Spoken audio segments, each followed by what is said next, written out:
Hey everyone, it's OJ here. Thanks for tuning in. This is another week, another webisode of Crypto Corner, week 6 of 2018. Let's get started.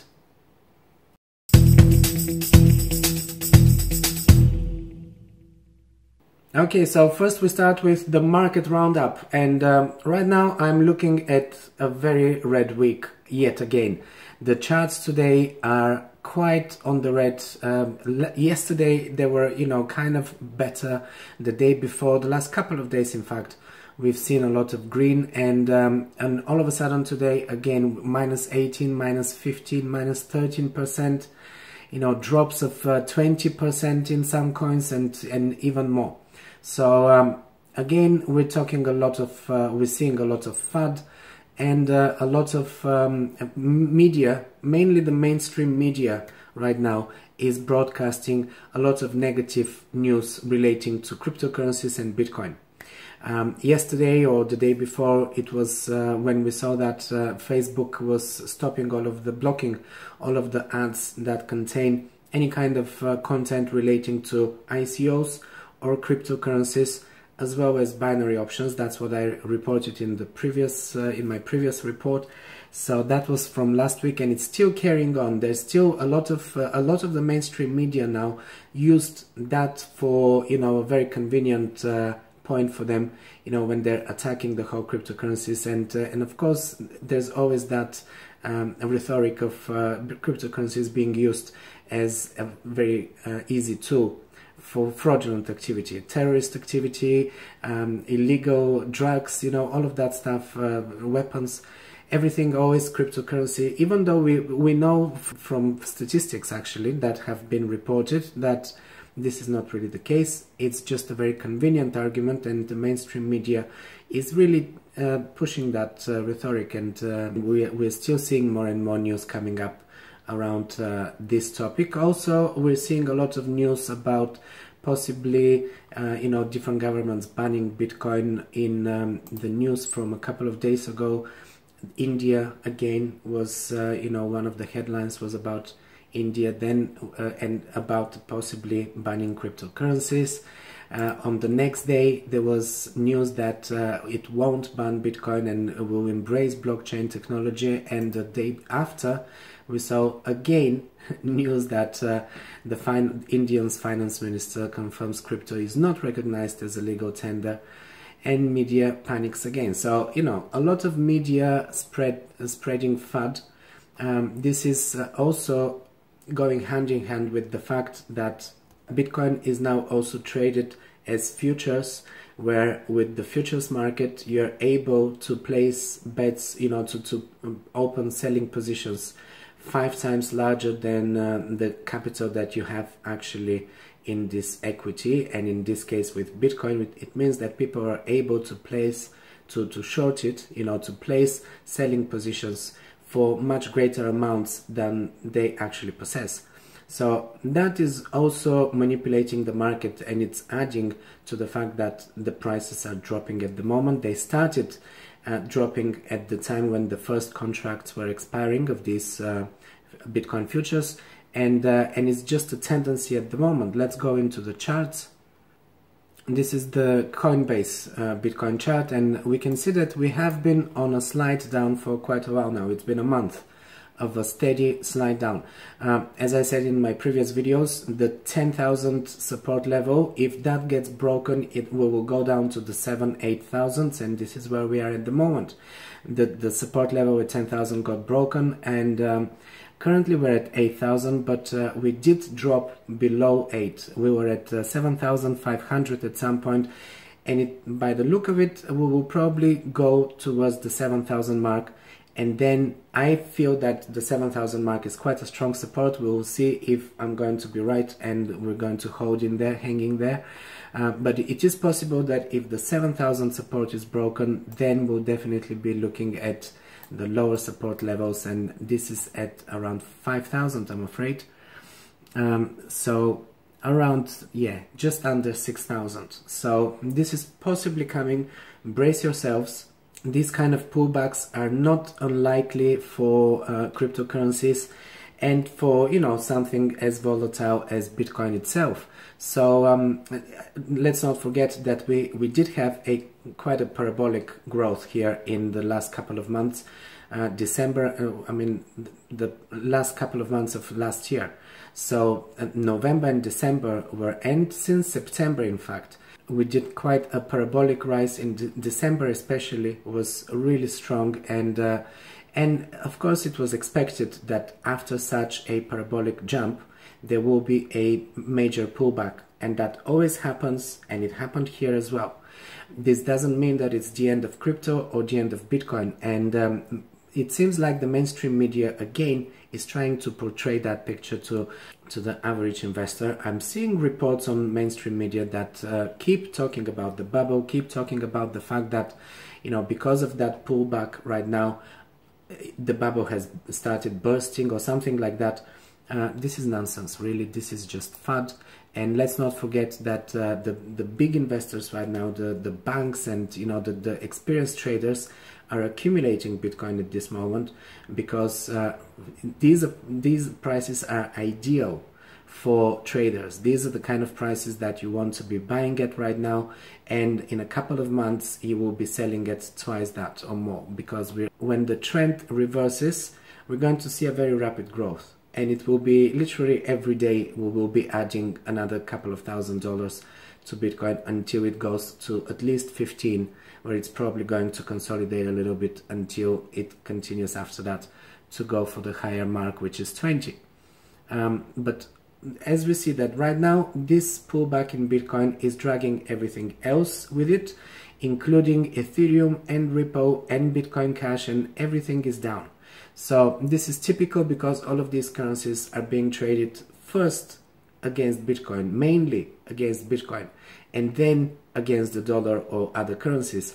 Many people are still evaluating cryptocurrencies in dollar value, but in fact, all of the cryptocurrencies, to me, are worth in Bitcoin, whatever they are worth in Bitcoin. So if we're looking at the prices in Bitcoin, which is what we should be looking, then we're going to see a slightly different picture. We can see that against Bitcoin, they haven't actually lost that much of their value. The -12 and -16% and -17, we don't really see that here, because they have kept pretty much the same value against Bitcoin that they have.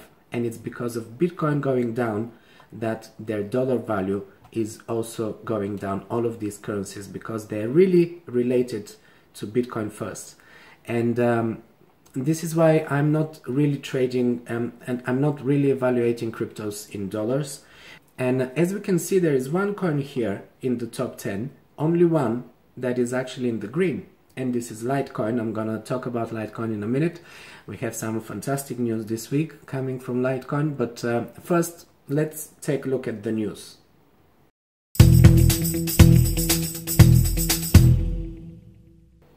So the news from the last few days hasn't really changed. We're still talking about Tether, USD Tether. We're still talking about the fact that Bitfinex issued way too many USD Tether tokens without any proof that they have the capital to back them up. And this is one of the main reasons why the market is still suffering and cannot really recover, because there's still a big question mark around this case. What is going to happen? We don't really know. There is the possibility that nothing really happens, and you know, even if USD Tether appears to be a bogus project and they don't really have enough capital, I'm pretty sure that people will be trading Bitcoin against other currencies, not necessarily USD Tether. And the worst that could happen is to actually just deflate USD Tether itself, rather than necessarily hurt Bitcoin too much. Of course, it will hurt Bitcoin in the short term, and we might see another 10 or 15% drop in Bitcoin at some point, but we'll first have to see what the audit and what the subpoena of you know, Bitfinex will lead to. We're going to find out. And for all of these people who are really worried and too stressed about Bitcoin, I want to quote here John McAfee, who, you know, amongst everything else, he is actually quite a clever guy. So there's a quote here that I quite like from him. "We are in a revolution against the waning power of governments and bankers," he says. "Their only weapon is sowing fear. If you give in to that fear, then it impedes and delays our inevitable victory. Cryptocurrencies are not crashing. They are bending against the impotent wind of the past. And this is really profound, because that's exactly what's happening. All of the market crashing and all of the FUD that is being going around at the moment is mainly coming from the mainstream media, and it's directed towards the new buyer, the new investors, the people who are not really familiar with the crypto space, because they're really trying to keep them where they currently are, because this is a system that is convenient, it's working for everyone, for governments, it's great. So cryptocurrencies are disrupting this space, and of course the first reaction would be to stop it, or to try and hold off people from it, deter people from it, make it unappealing, make it scary, make it somewhat obscure, so that you don't understand it and you don't really want to go there. This is typical, and this is what John McAfee is also warning us about. This is just a message for all of the people who are new to this space and just got Bitcoin. This is also going to be my meme of the week. Let's go to my meme of the week.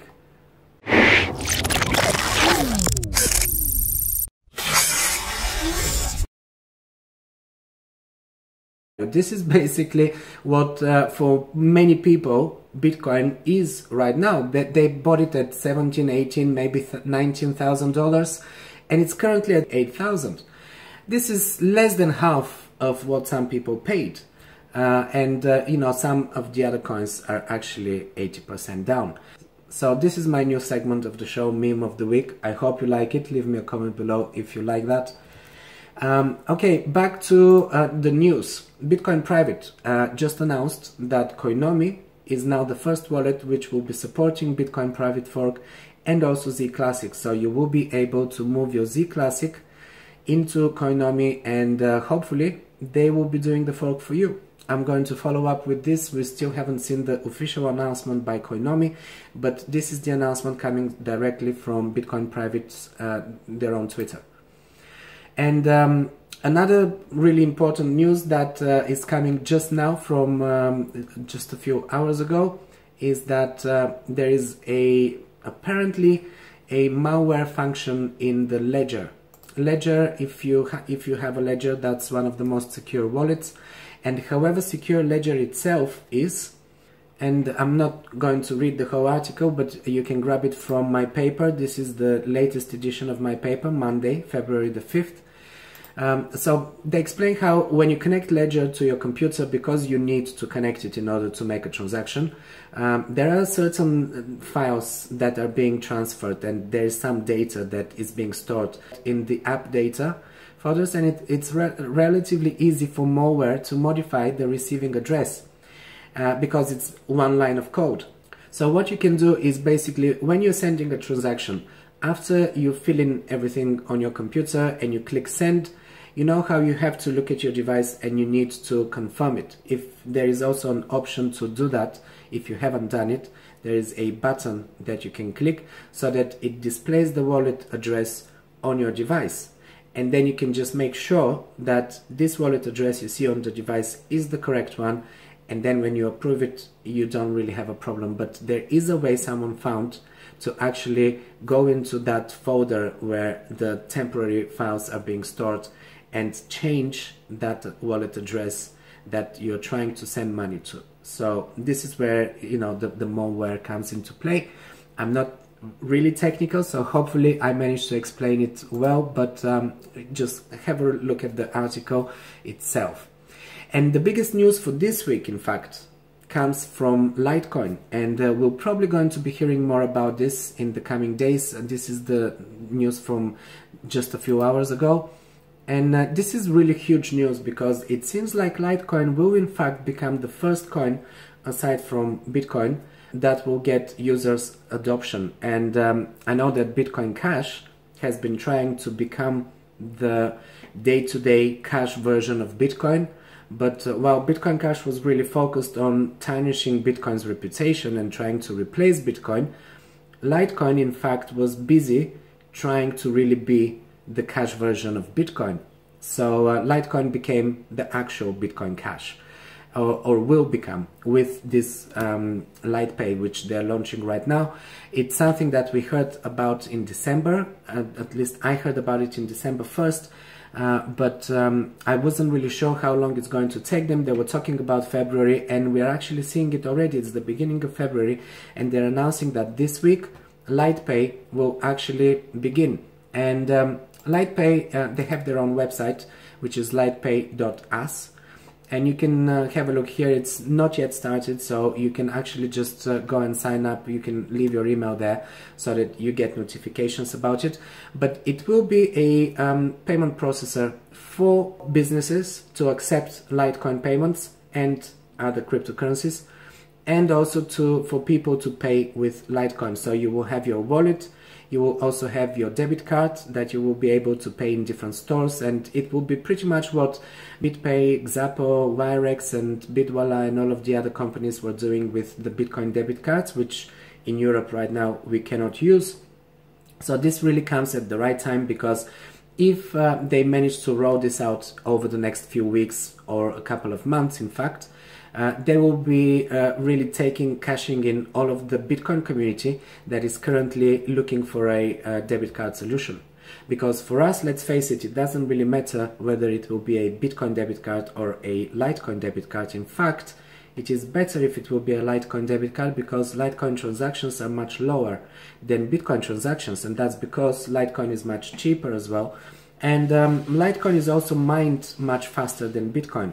You have a new block every 2.5 minutes, so it's 4 times faster than Bitcoin, which means you have faster transactions, cheaper transactions, and a cheaper currency altogether, because Litecoin is under $200 right now.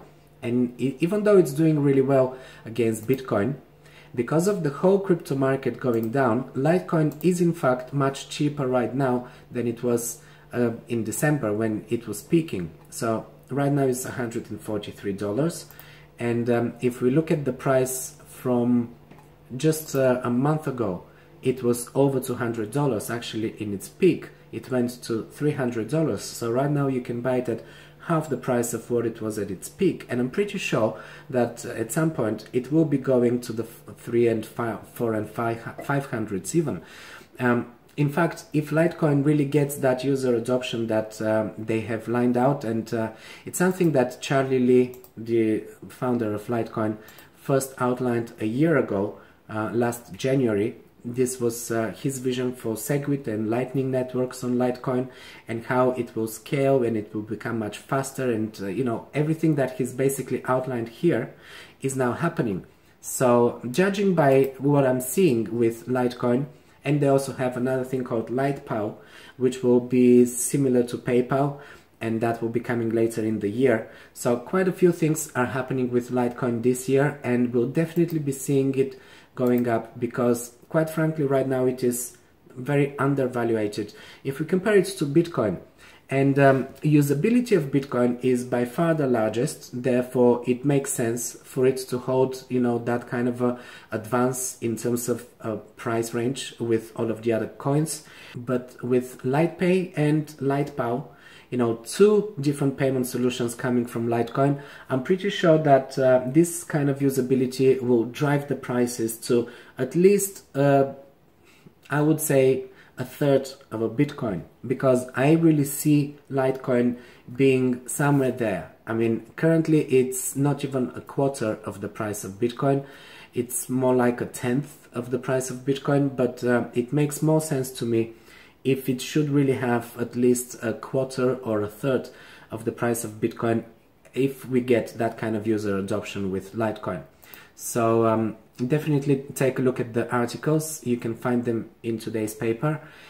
This is the article published in the Express. So these are very good news, and we're definitely going to be seeing more news about Litecoin coming in this week. The price, of course, is up, but as I said, it is not really that far up. Oh, another thing here, someone pointed out very well that from all of the Bitcoin ATMs, 41% are already operating with Litecoin. So to be honest, in terms of infrastructure, Litecoin can really benefit from the infrastructure and ecosystem that is already being built around Bitcoin, because it is really easy for merchants or businesses that are using Bitcoin to add Litecoin as well.